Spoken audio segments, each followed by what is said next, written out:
Sir, ഇന്ന് evidence start ചെയ്യുന്ന കേസിലെ അക്യൂസിന്റെ പെങ്ങളാ.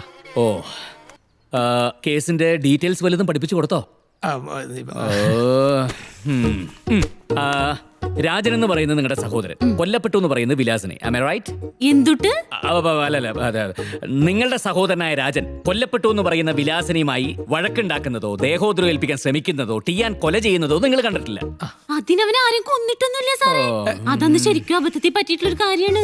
അത് ഞാൻ കോടതി തെളിയിച്ചോളാം. അവിടെ എതിർഭാഗം വക്കീല് നിങ്ങളോട് എന്ത് ചോദിച്ചാലും ഞങ്ങൾക്കൊന്നും അറിയില്ല, ഞങ്ങളൊന്നും കണ്ടിട്ടില്ല, അത്ര മതി. സംഭവ സമയത്ത് നിങ്ങൾ എവിടെയായിരുന്നു? വീട്ടില്.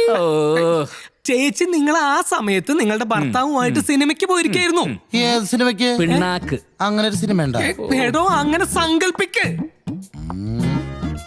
സങ്കല്പിക്കുകയാണെങ്കിൽ സരിതയിലെ പടം ഞാൻ കണ്ടാണ്. നമുക്ക് സവിതപ്പെട്ട അല്ലൂർജിന്റെ പടം കണ്ടല്ലടി. അയ്യേ, തെലുങ്കോടൊന്നും കാണാൻ ഞാനില്ലേട്ടാ. നമുക്ക് വല്ല മലയാള പടം പോയി കാണാം. അയ്യാ, ആരാടോ ഇയാള്? സാറ്, ഞാൻ ലിബിയളിയൻ. എന്ത്? രാജന്റെ അളിയൻ ലിബിയളിയൻ. ഇവളുടെ കൂടെ നേരത്തെ സിനിമയ്ക്ക് പോയില്ലേ, ആ ഭർത്താവ്. നിങ്ങൾ സിനിമയ്ക്ക് പോകുമ്പോൾ രാജൻ വീട്ടിലുണ്ടായിരുന്നു.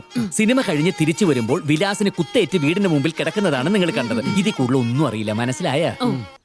ഹലോ, നിങ്ങളുടെ പേരെന്താന്നാ പറഞ്ഞത്? രജനി. ഞാൻ നാളെ രജനിയുടെ വീട് വരുന്നുണ്ട്. സ്പോട്ടൊക്കെ ഒന്ന് കണ്ടുവെക്കാനാ. പിന്നെ രാത്രി കുറച്ച് ലേറ്റ് ആയിട്ട് എത്തൂ, ചുറ്റുപാടുള്ളവരൊക്കെ അറിയണ്ടെന്ന് വെച്ചിട്ടാ. രാത്രി അവിടെ തന്നെ ഉണ്ടാവൂല്ലോ അല്ലേ? ഓക്കെ. അതിന് സാക്ഷി എന്ന് പറയുന്ന സ്ത്രീയുടെ വീട് കുറെ അപ്പുറത്തേക്ക് അങ്ങോട്ട് മാറിയിട്ടാണ്. എന്റെ വീട്ടിൽ എന്തുട്ട് നടന്നാലും അവരറിയാൻ പോണില്ല. ഒരു കുഴപ്പമില്ല. ഭാവന, ഞാനിവിടെ സീരിയസ് ആയിട്ടൊരു കേസിന്റെ ഡിസ്കഷനില്ല. പ്രത്യേകിച്ച് എന്തെങ്കിലും അത്യാവശ്യമായിട്ട്? രാത്രി ആരുമില്ലാത്ത സമയത്ത് കാണാൻ ചെല്ലാമെന്ന് പറഞ്ഞല്ലോ. പോകുമ്പോ 4756 രൂപയുടെ ആ സാരിയും കൊണ്ടുപോകാൻ മറക്കണ്ട. സാരി?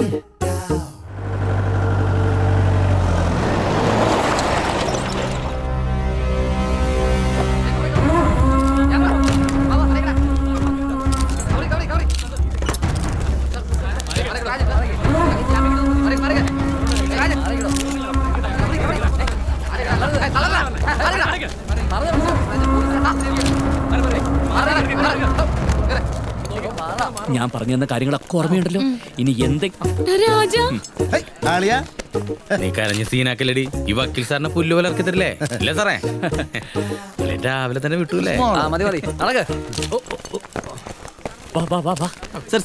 പ്രതി രാജന് ജാമ്യം ലഭിക്കുന്നതാണോ കരുതുന്നത്? അതൊക്കെ കോടതി തീരുമാനിക്കേണ്ട കാര്യങ്ങളല്ലേ. നീ അദ്ദേഹത്തെ വെറുതെ വിട്ടേ. പുള്ളി ഭയങ്കര തിരക്കുള്ള വക്കീലല്ലേ. എന്നോട് ചോദിക്കടാ, ഞാൻ പറയാം. എന്റെ ആളിനല്ല കൊലപാതകി, ഞാനല്ലടല്ല കണ്ടേന്ന്.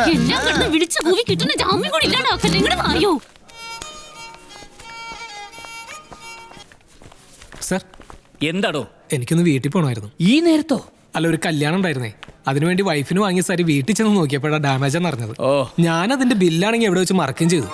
പക്ഷെ കുഴപ്പമില്ല, വക്കീലാണെന്ന് പറഞ്ഞപ്പോ ബില്ലില്ലെങ്കിലും മാറ്റി തരാന്ന് കടക്കാരൻ പറഞ്ഞിട്ടുണ്ട്. ഞാനൊന്ന് പോട്ടെ സാർ. ഈ ബിൽ എമൗണ്ട് എന്ന് പറയുന്ന ഏകദേശം ഒരു 4756 രൂപ വരും. എങ്ങനെ മനസ്സിലായി? മനസ്സിലായി, നല്ലോണം മനസ്സിലായി. വന്നോളൂ, എല്ലാരും വന്നോളൂ. ഓ ശരി.